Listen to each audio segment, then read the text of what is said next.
like very different scenarios, but actually, I'm hoping that you see what in fact is linking them.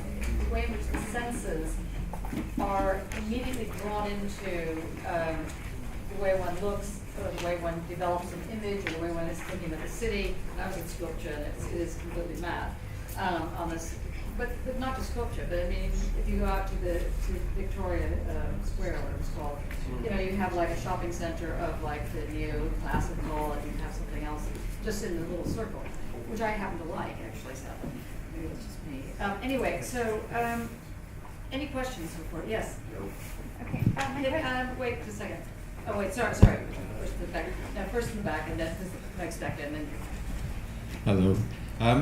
On the last presentation, thanks very much. It was very enjoyable. Just a thought to offer, which is that fabulous quotation from Marx, which is that religion is the cry of the oppressed creature. Maybe Instagram is now the cry of the oppressed creature. I think you're absolutely right. Okay, thanks. Yes. A question for Chris Jones regarding not simply Instagram, but the whole use of these digital technologies regarding photography, mostly because it's what I know better.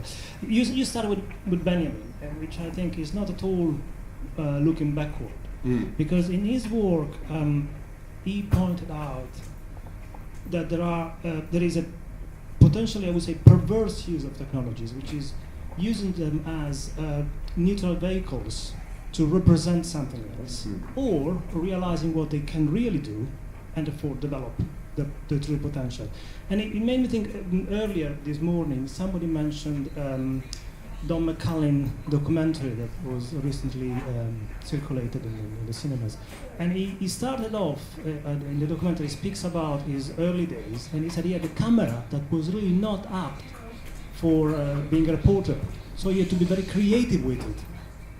And he came up with a lot of creative in the good way. So he had to find solutions to use that camera to tell stories. And the solutions were really good, very meaningful. Vice versa, thinking of what Instagram does, it made me think of Total Recall, came out in the late 90s, where you had fake memories of holidays you never had installed in a place that looked like a Santal parlor. So there is this game of going back and forth in time, building a past that never existed, or preventing a future that might exist, and holding it steady on a present that is obviously ruled by an ideology. Yeah, I completely agree, and I think essentially what we're I mean, you're right. Building up a false past or an imaginary future, we fail to actually look at the here and now, and I think we're also sold this really intrinsically flawed notion of limitless creativity as well with these tools. And I think, you know, there are enough artists in this room to verify that really what you need for true creativity, in the Don McCullin instance, that's a really good example, is limited means, limited tools. You actually need to narrow that down and work within very, very small parameters to actually be truly creative, I think. That's truly what I believe anyway.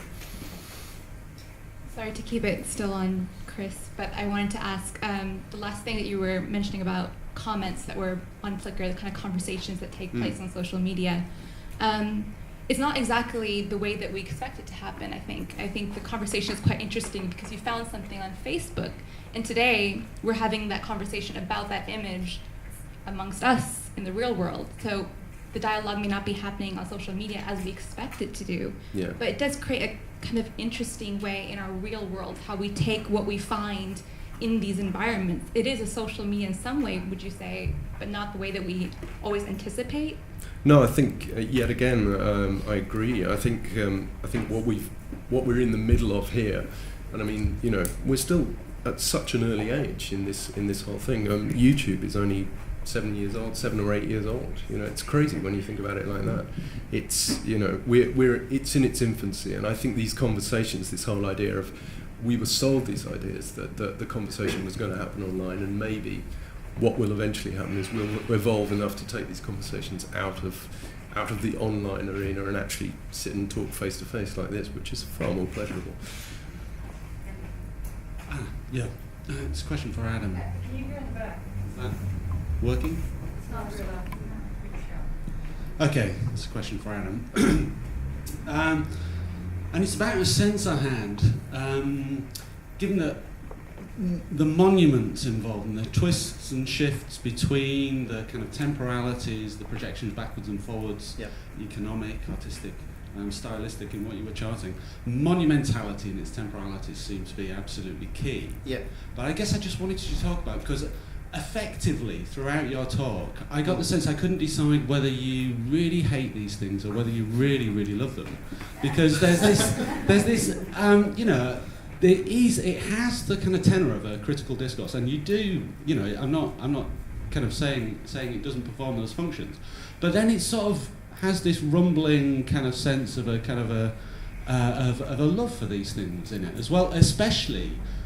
Given this question of monumentality and your description of these specific renderings disappearing under the mountain of other data online, and are you trying to salvage these? Is your discourse on these renderings their monumental form? Okay, I guess one of the things that, in terms of love for them, I'm consciously making an effort not to deride them in the sense that they're other. You know what I mean? That there's something explicitly negative about them because they don't resemble the kind of international style, or they don't conform to what we think of as, beautiful. Or, because they're kitsch, it doesn't necessarily make them bad unless you sort of take kitsch in the political sense. There are sort of different aesthetics at play and different reasons why these things might come into force. And I think to universally say, well, these things are bad and these other things are good. I mean, I definitely come down in favour of, an architecture that reflects a multi-ethnic civil society and so on. But I think it's a very complex argument. If you look behind these pastiches of European architectural styles in Skopje, a current critic describes them as basically decorated sheds in Venturi's sense, that they are structurally modernist with a facade of something grafted on the front of it, and that facade can be changed and shifted. So what you're looking at and what's actually there are two different things. And again, the new aesthetic thing bugs the hell out of me. I kind of feel that it's, it is that the kind of the productive class has now migrated online. The knowledge economy and all these things that we're talking about. And again, quite often in these kind of venues, I hear the word we have moved into this connected future. We have moved into this kind of thing. Whereas I think the people who've moved into that kind of future are the people who actually have control of the funds and the money. So again, on that level, I'm very suspicious of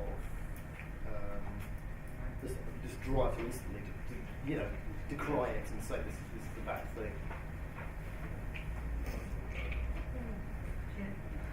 Does that make sense? Can everyone hear me? Speak it to your Can you hear me? Yeah, can you hear me? I don't think this is working, so I'll just say that. There were lots of questions, and I had several questions. I'll just stick with one, and it was actually coming back to you. It's interesting what you were saying about professionalisation. I have a background as a book designer and a typographer, and what was really interesting to see, and I'd never thought about it before, was that photography, in a way, is going through what we went through back in the late 80s, early 90s, where those whole very professional fields of specialised knowledge started to be broken apart by the advent of the desktop computer. Suddenly, everyone was a typographer. Everyone was a designer. Now, I was always conflicted because politically, I sort of really approved of the democratic principle, but actually it led to a lot of absolutely terrible typography, which still makes me wince when I think about it. So I was just interested because it was sort of, I don't know whether there's really a question in there, but it was more that, I wonder whether actually, in a way, do you think this is a good thing or a bad thing? Because I heard you in a way saying this democratisation is kind of bad. Yeah, I know. It sounds counterintuitive to say democratisation is bad, doesn't it? But really, what we're talking about, I think, is a lack of rigour more than anything else. I think what we deal with, and I mean, my background was my degree was in art history, and I think I'm more concerned with the whole idea of aesthetics and the fact that aesthetics have to be taught, actually. And it's a concept which people don't seem to be able to grasp these days. There was a conversation yesterday on Radio 4 about it, I think, where someone was saying, well, what the hell's the matter with making people work? And it's like, actually, yeah, you do have to work for this stuff sometimes. And I think the notion of, I think there's a natural process going on here. In 10 years' time, I think Instagrammed pictures will look like clip art to us now. And I think that's probably where we're going with it. I think there is some connection with this idea of time and duration. Because I think that, thanks for your presentation, I enjoyed it hugely. And I think that, a lot of people that are putting sort of images up on Instagram, they are doing it very quickly. And, either they don't have the time to really consider, edit, or create extended periods of time for themselves where these ideas evolve. And that then transfers through to art education, where it becomes 4 years, 5 years, 3 years, 2 years, 1 year, 6 months, 2 months. And I think that, especially in art production, I think Joe showed that very clearly. It's a long journey. And, I think often, not always, it has to be. So I do think that, what you're talking about is very kind of sort of intimately connected to this whole thing about sort of duration and time, and the way that time has been sort of speeded up, and we're not allowed the time to sort of think through ideas to reach a resolution. I mean, there's lots of sort of routes you could take for that, but I think that's really fundamental to what you were saying, and that made, for me, your message quite powerful.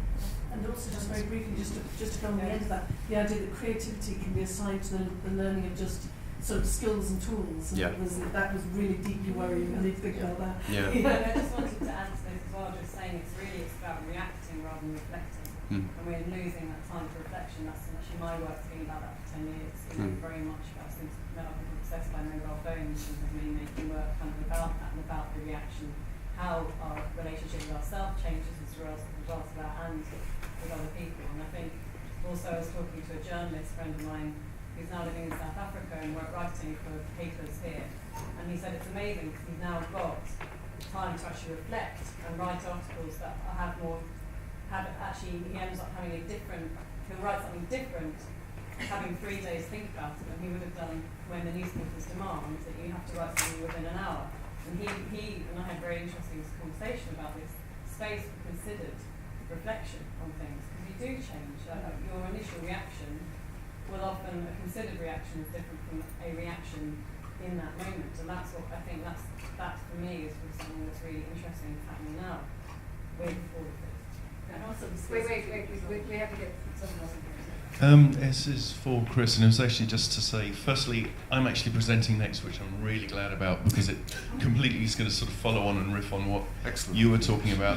And also just to sort of say that, a lot of negative and a lot of positive, and some of which I'm probably going to touch on, but as you were talking, and this, the whole thing we've got within sort of social media in terms of identity, promotion, all the rest of it, and I suddenly realised that if Duchamp was now, Duchamp would be on there.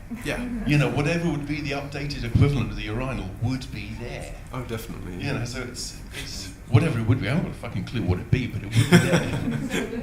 And then Barb. For me, what combined all three of those talks was almost the desire to artificially render reality, whether it's via Instagram filters, via these VR renderings. And equally with Brendan's talk, the ability to quantify being in the moment is worrying, and yet that's the dominant discourse when it comes to these sort of talks in design agency situations or ad agency situations, market research situations, where you're doing, Brendan, market researchers would kill to find out how people are experiencing the thrill of eating their banana chocolate bar. But my question is, one, there's obviously this lack of critical discourse. So 2 questions. One, how do we find that critical discourse? And how do we bring that critical discourse to the people building the tools? Because we blink and tomorrow we'll have Google Glass, which is getting a lot of corporate capital investment. So it's the future we will get given, whether we like it or not. What do we do to change that now? Can you pass it to Barb, and then we'll see? I can only think of a one-word answer, which is really pat, but education. Sorry. It's harsh. Okay, where's the mic? Okay, Here's the Daniel? mic. Oh, sorry, Mark. Yeah. Thank you. That was a very interesting and provocative free conversation. But one of the things that, because I went to a place called Trapani in Sicily where they had an earthquake, and so they brought in architects, and they then took photographs of the architects' efforts, and then we went to visit, and the architects with me could not believe the dirtiness of the place, because of course their whole view of the world was produced through the architectural design, which showed these perfect architectural situations. Yeah. And so I suppose my question is, if for both in terms of the Instagram and also in terms of imagining futures, is how do we get ugly dirt reality back? Because it seems to me that Instagram and future realities are actually about totally getting any dirtiness, anything out of it. So how do we get dirt back in? The dirt is, you have to see the dirt, and people are being trained not to see it in the same way as people are being trained to turn a blind eye to social realities which are in their face, and to see, an Instagrammed society and as rich kids on jets, whereas they might have to stumble over a few rough sleepers on their way home, but just not see it. It's about education, but it's about training people to see. A lot of these things that I'm looking at, specifically, you have to look at what's absent from the city. Dirt is absent. The minorities are absent. I did a paper on Townsville in Australia, where the indigenous Australian population are excised from the digital city centre. So what's missing are the Aboriginal population of North Queensland. It's a case of retraining people to look at what's not there. It's almost I think Jonathan Crary uses the phrase regimes of inattention, where he's talking about not, instead of looking, it's about what are we being trained not to see. So, Well, I think unfortunately we are really running over. Sorry. Okay, Daniel, and then Essie. Thank you. Oh, no. Okay, Essie, and then Fight. I raised my hand. We're going to have three last comments. Okay, it's just a small observation regarding histogram, because I think in usual conversations between people, we most of the time say quite meaningless things. We basically talk shit to each other. So according to your logic, we've been verbally Instagramming for a very long time, and that kind of seems fine. That doesn't stop some people writing poetry or indeed conference papers. Yeah, exactly. Yeah. So is that so much of a problem? Maybe, perhaps, photography was never intended. Photography probably has the ability to be not just an image, but also a mode of sharing, and that's what people do with it. So it's the image that we need to kind of ignore and more focus on the kind of communal noise it's creating. The shuffling, the moving around, the coughing, the saying, "Well, I'm here, notice me." Yeah. This kind of thing. Don't answer that. Just I completely agree with you. I'm so glad you spoke first. I'm not done that. Sorry, love. That it's a confusion of a notion of an outcome versus a process. And I look at most of these things as process, the process of engagement. Also, in terms of creativity and artists' production, I think that there's a little bit kind of wiggly stuff going on with your talk. And I would look at Kenneth Goldsmith's most recent book, on creative writing, which talks about, I think, what you meant by the notions of you must have limits. Yeah. You can't have unlimitedness is bad for creativity isn't quite right. But I think I understand the direction you're going into, the notion of obstacles create an opportunity to act creatively. Yeah, I and think then that was more from finally, a personal point of view.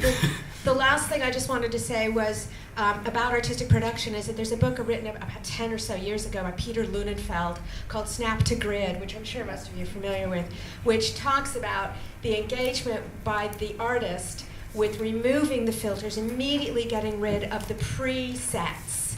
And so that when you work with software, when you work with tools, you try and get it back to its naked form and work with it as an art production tool rather than investigating, and that's what being an artist is about, is this investigation back to the origin. Okay. Thanks. Cleansing the doors of perception. One last remark, and then that's it. No, it's pretty right.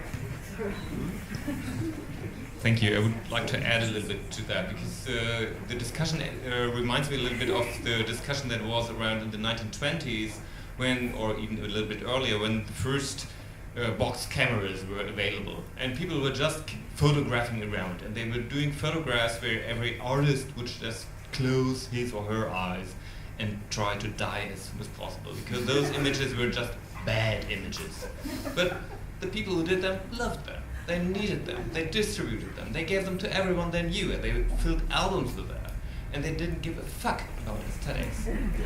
And so I think putting it back to education or to restricting to limits or whatever, I'm not sure whether the idea of having unlimited opportunities and all that kind of things and the filters and the like, whether that is reactionary, but the opposite might be as reactionary. I don't think that that obstacles, or if one says that obstacles create creativity, if I got you right, then I would say it sounds a little bit neoliberal to me. You have to be strong and overcome the obstacles, and then you solve that. And so I would rather be careful about that.